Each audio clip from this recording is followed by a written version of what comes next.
Que domina pela esquerda, Gabriel Braga, sai da ponta, vem pra meia, tem o Cauã no comando, ele empurra na ponta pra Gustavo Teles, dominou, limpou, puxou pro meio direito, prepara o cruzamento, levantou pra boca, gol de cabeça, o desvio e é gol! É gol, é gol, é gol, é gol, é gol!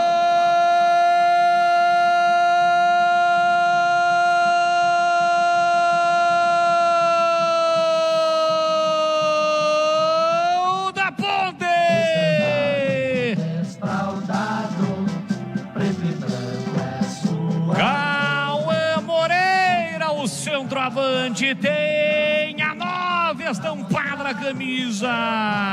Na jogada de Gustavo Teles, que dominou pelo setor canhoto. Ele adestra, puxou para o meio direito e levantou na cabeça de Cauã Moreira. A marca do artilheiro, o cheiro do gol. Zagueirão do Cuiabá subiu, não achou. Por trás surgiu Cauã Moreira. Um desvio fatal, letal para abrir o placar em Santa Fé do Sul. Para colocar a Macaca na frente do placar. Para fazer o torcedor pontebretano comemorar o primeiro gol em 2025. Então pula, pula, pula, pula, pula, sai do chão e vibra a macacada.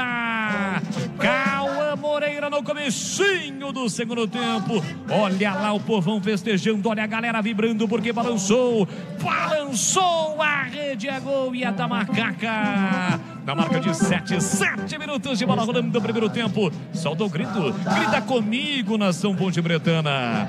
Tá registrado o gol de centroavante de cabeça, Cauã Moreira. Ponte Preta 1, Cuiabá 0. Lucas, não chora não, goleirão, a bola dorme no fundo da sua rede. E o detalhe do gol, Vladimir Catarino. Subiu bonito, né? Com estilo ali o Cauã Moreira, que é o principal nome desse time da Ponte Preta, até pela experiência já no profissional. A jogada começou com o Gabriel Braga, trouxe para dentro, puxando a marcação. Ele abriu na ponta para o Gustavo Teles, que limpou e cruzou. Perfeição na cabeça do Cauã Moreira, que tirou muito bem do goleiro Lucas. Primeiro gol da Ponte na Copinha. Macaca tá na frente, 1-0. E o jogo vai ser